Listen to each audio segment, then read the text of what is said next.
So guys, कैसे हो आप लोग। तो स्वागत है आपका आज की मेरी इस वीडियो में। एंड आज की इस वीडियो में हम यही बात करेंगे कि क्या आपका जो पुराना लैपटॉप है वो आज के ज़माने के मॉडर्न टाइटल गेम्स चला पाएगा। आई नो ऐसे काफ़ी वीडियो चलन में चल रही है जिसमें बता रहे हैं कि भैया आपके पुराने लैपटॉप में आप एक्सटर्नल जीपीयू लगा लो एंड नए गेम्स का मज़ा उठा लो। तो आज की इस वीडियो में मैं आपको यही बताऊंगा कि ये सब करना सिर्फ पैसों की बर्बादी है, ना इससे आपको कुछ फ़ायदा होगा एंड ना ही आप कोई ढंग के गेम खेल पाओगे। तो अब सबसे पहले बात कर ले आपके प्रोसेसर की। अगर आपका एक पुराना लैपटॉप है तो डेफिनेटली उसमें होगा एक कमज़ोर प्रोसेसर। एंड आई नो काफ़ी सारे लोग बोलेंगे ये कि हमारे लैपटॉप में तो कोर i5 लगा है। तो जी नहीं, अगर आपके लैपटॉप में कोर i5 लगा भी है ना तो वो लगा है 3rd या 4th पुरानी जनरेशन का, जो कि वैसे ही बहुत ज़्यादा कमज़ोर हो चुका है। वो प्रोसेसर इतना ज़्यादा कमज़ोर है कि आज के टाइम पे जो इंटेल के पेंटियम प्रोसेसर आते हैं लेटेस्ट, वो इससे अच्छा ज़्यादा परफॉर्म कर लेंगे। एंड उसको लगाने से फिर होगा क्या, आपका जीपीयू उसको बड़े प्यार से बॉटल नेक करेगा एंड गेम खेलने लायक भी नहीं बचेगा, इतना ज़्यादा अटकेगा। और हाँ, एक और बात कर लेते कि जीपीयू, तो जीपीयू आप लेने जाओगे तो आप जीपीयू कौन सा लोगे, ज़्यादा से ज़्यादा आप 750 ले लोगे ना, GTX 750। आप वो भी लेने जाओगे तो 8-9 हज़ार का आपको वो पड़ेगा, ठीक है। उसके अलावा जो भी कनेक्टर्स आते हैं जो एक्सटर्नल जीपीयू आपको कनेक्ट करके देंगे, 2-3 हज़ार का वो मान लो। और उसके अलावा ग्राफिक कार्ड को आप पावर कहाँ से दोगे, उसको जो आप पावर दोगे ना उसके लिए आपको एक अलग से पावर सप्लाई ख़रीदना पड़ेगा, तभी उसको पावर मिलेगी। उसमें ऐसा कुछ इतना जुगाड़ नहीं है कि आप लैपटॉप से उसको कनेक्ट कर दिया बस उसमें पावर मिली कि वो चलने लग गया, उसको आप अलग से पावर भी देनी पड़ेगी। तो एक टाइप से वो एक जीपीयू अलग से रखा हुआ है और एक पावर सप्लाई भी अलग से रखा हुआ है, तो वो काफ़ी एक मतलब कॉम्प्लिकेटेड चीज़ हो जाएगी।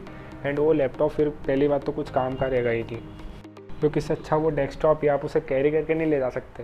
क्योंकि अब वो क्या हो चुका है ना कि अगर आपको लैपटॉप के ले जाना है तो आपको उसका जीपीयू भी साथ में ले जाना पड़ेगा, क्योंकि वो कनेक्टेड है, और उसका पावर सप्लाई भी उठा के इधर उधर भटकना पड़ेगा। अब उसके अलावा बात कर लेते हैं स्क्रीन की। तो हाँ, आपका अगर पुराना लैपटॉप है तो उसमें स्क्रीन होगी पुरानी स्क्रीन, जो कि IPS तो बिल्कुल भी नहीं होगी। अगर आपने एक बजट लैपटॉप लिया था उस समय 30-35 हज़ार का, तो screen and majority of laptop में तो 720p की स्क्रीन होगी, जो मतलब फुल HD स्क्रीन भी नहीं होती है। तो आपको क्या लगता है, आप उसमें आज के ज़माने के गेम और सॉफ्टवेयर एंजॉय कर पाओगे? जी नहीं, बिल्कुल नहीं कर पाओगे। क्यों? क्योंकि आज के टाइम पे ऐसे कई गेम्स और सॉफ्टवेयर है जो कम से कम एक फुल HD स्क्रीन की मांग करते हैं। अगर आपके पास एक फुल HD स्क्रीन नहीं हो पाएगी ना, तो आपका CPU उसे घंटा ही नहीं चला पाएगा। फिर आप उसमें RTX 2080 क्यों ना लेके आ जाओ, क्योंकि आपकी स्क्रीन की इतनी औकात ही नहीं है कि वो इतने हाई रिजोल्यूशन को डिस्प्ले कर पाए। अब बात कर लेते हैं इसके कनेक्शन की। तो कनेक्शन का ऐसा कनेक्शन के लिए आपको सबसे पहले इसके पीछे का कैबिनेट खोलना पड़ेगा। इसका कैबिनेट बोले तो पीछे से आपको खोलना पड़ेगा। एंड उसके बाद आप उसमें एक लैन केबल करके आती है, वो आपको डिस्कनेक्ट करनी पड़ेगी। एंड उससे क्या होगा, जब आपने वो डिस्कनेक्ट कर दी तो फिर होगा ये, आपके लैपटॉप की वायरलेस कनेक्टिविटी ख़त्म हो जाएगी। मतलब वो ना अब वाईफाई से कनेक्ट हो सकता है, ना वो ब्लूटूथ से कनेक्ट हो सकता है। एंड वहीं पर आपकी eGPU की चिप लगेगी। तो अगर आप फिर उसको कनेक्ट करना भी चाहो तो उसके लिए आपको कनेक्ट करने के लिए आपको एक इथरनेट केबल लेके बैठना पड़ेगा। एंड इथरनेट केबल लोगे तो आप उसे वाईफाई से चिपक कर ही बैठना पड़ेगा आपको, आप उसे कहीं भी कैरी नहीं कर पाओगे। तो इसके लिए आपको अपनी लैपटॉप की पोर्टेबिलिटी भी कम हो जाएगी। तो फिर डेफिनेटली वो लैपटॉप कहलाने लायक नहीं रहेगा, क्योंकि आपको एक तो इतना बड़ा उसका GPU प्लस PSU भी आपको कैरी करना है, साथ में कहीं ले जाना है तो। एंड आपको एक इथरनेट केबल चाहिए इंटरनेट कनेक्शन के लिए। तो एक लैपटॉप नहीं, अब एक वो डेस्कटॉप बन चुका है, छोटा डेस्कटॉप। तो उसकी पोर्टेबिलिटी आप बिल्कुल पूरी तरीके से लूज़ कर चुके हो। अब बात कर लेते हैं इसकी परफॉर्मेंस के बारे में। तो देखो क्या होता है ना, आप अगर एक CPU भी है आपके किसी कंप्यूटर का, या फिर एक लैपटॉप जिसमें एक डेडिकेटेड GPU लगा हुआ है, उसमें CPU जो आपका प्रोसेसर रहता है, एक प्रोसेसर और एक ग्राफिक प्रोसेसिंग यूनिट, दोनों के बीच में बिल्कुल भी गैप नहीं रहती है। दोनों एकदम चिपके हुए रहते हैं, एकदम ज़ीरो लेटेंसी पे। एंड इस केस में क्या हो रहा है, आपका जो प्रोसेसर है वो तो रखा है लैपटॉप के अंदर, एंड उसके अलावा आपका जो GPU है वो वायर से कनेक्ट होते हुए आ रहा है आपके लैपटॉप के बाहर और आपकी टेबल पे रखा हुआ है। तो उसकी लेटेंसी फिर इतनी ज़्यादा बढ़ जाएगी कि वो अपने कंपेटेबिलिटी को 30 से 40% तक लूज़ कर देगा एंड आपको अपनी बेस्ट परफॉर्मेंस नहीं दे पाएगा।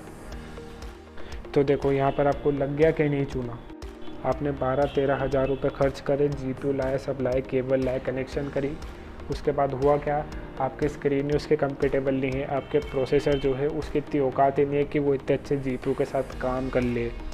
उसके अलावा आपके पास एक लैपटॉप था, अब लैपटॉप क्या है, अब लैपटॉप को आप टेबल पर ही रखना पड़ेगा क्योंकि उसके साथ आपका GPU भी है। तो जो आपका GPU है वो GPU तो है ही, पर GPU के साथ जो उसका PSU है जो उसको पावर दे रहा है वो भी बड़ा सा आता है डब्बा, वो सब आपको साथ में कैरी करना पड़ेगा पोर्टेबिलिटी के लिए, जो कि यार इम्पॉसिबल है, इतना फ़ोन उठा के घूमेगा। और एंड उसके अलावा अगर आप वो उठा के घूम भी लो तो भी आपको इंटरनेट कनेक्शन तब तक नहीं मिलेगा जब तक आप उसे एक इथरनेट केबल से कनेक्ट ना करो, क्योंकि जो आपकी जो वायरलेस कनेक्टिविटी की जो चिप रहती है वो आपने निकाल दी है, उसकी जगह आपने eGPU की चिप लगा के रखी है। उसके बाद अपना फाइनल कंक्लूज़न क्या निकल के आता है? फाइनल कंक्लूज़न यही निकल के आता है कि आपने 14-15 हज़ार रुपये भी वेस्ट करे एंड उसके अलावा आपको गेमिंग में एक्सपीरियंस वैसा नहीं मिल पाएगा, मतलब कुछ भी नहीं मिल पाएगा। आप अगर गेम खेल भी लोगे तो सिर्फ वो लैपटॉप में आपको इस गेम में आपको सिर्फ ग्राफिक्स देखने को मिलेंगे, बाकी FPS आपका प्रोसेसर उसको ना दे पाएगा एंड आपकी स्क्रीन का रिजोल्यूशन इतना नहीं रहेगा। एंड सबसे बड़ी बात हुई कि वो इतने FPS ही नहीं दे पाएगा अगर कभी आपका प्रोसेसर उस पर FPS निकालता भी है तो, क्योंकि आपके पास एक पुराना CPU भी है एंड आपके पास एक पुरानी स्क्रीन भी है, आपके पास वो दोनों चीज़ आप कभी भी रिप्लेस नहीं कर पाओगे। एंड ये सब जो रहते हैं ना कनेक्टर, GPU एक्सटर्नल कनेक्ट कर देंगे, सब क्या रहते हैं? ये सब कुछ नहीं, ये सब चाइना की जुगाड़ के कुछ वायर्स रहते हैं जिनकी ना आपको गारंटी मिलेगी ना आपको वारंटी मिलेगी। बस ये यूज़लेस चीज़ें हैं ये सब जो चीज़ें हैं ये सिर्फ आपके पैसे निकलवाने के लिए आपके पैसे खर्च कर दो। बाकी ये कंपनी ना आपको गारंटी देगी ना आपको वारंटी देगी। आपके पैसे ले लिए आपने तो आपके पैसे बिगड़ चुके हैं एंड आपने उसके लिए एक GPU लिया था, वो भी अब आपको कुछ काम करेगा नहीं, क्योंकि पहली बात आपने अगर पुराना लैपटॉप है तो आप GPU भी थोड़ा पुराना ही लोगे 750 एंड इस टाइप का। फ्यूचर में कभी आप एक अच्छा PC बिल्ड करोगे तो उसमें आपका 750 साथ देने के लिए नहीं आएगा, क्योंकि अगर आप एक अच्छा PC बिल्ड करोगे तो उसके लिए आपको एक अच्छा ग्राफिक्स कार्ड लगेगा, तो 750 आपका ठीक जाएगा, मतलब कुछ काम का नहीं रहेगा। आपके 14-15 हज़ार रुपये पैसे भी वेस्ट हो गए एंड आपको गेमिंग के बदले सिर्फ कद्दू मिला है। सो गाइस, बस आज की वीडियो में बस इतना ही बताना था। अगर आपको वीडियो अच्छी लगी हो, मेरी इन्फॉर्मेशन अच्छी लगी हो तो इसे लाइक करना, अपने दोस्तों के साथ शेयर करना और उन दोस्तों के साथ शेयर करना जो एक्सटर्नल GPU लगाने वाले हैं। एंड आप सोशल मीडिया पे जो कुछ भी चीज़ें मिल रही हैं उन सब पे आप भरोसा मत करो, ये सब कुछ नहीं है, सिर्फ पैसों की बर्बादी है। ये सब बस चाइना के कुछ जुगाड़ हैं पैसे निकलवाने के लिए, बाकी आपका इसमें कुछ फ़ायदा नहीं होगा, सही बता रहा हूँ मैं। तो खैर कोई नहीं, वीडियो को यहीं पर एंड करते। वीडियो अच्छी लगे तो वीडियो को लाइक करना, शेयर करना एंड चैनल को सब्सक्राइब कर देना। Bye bye.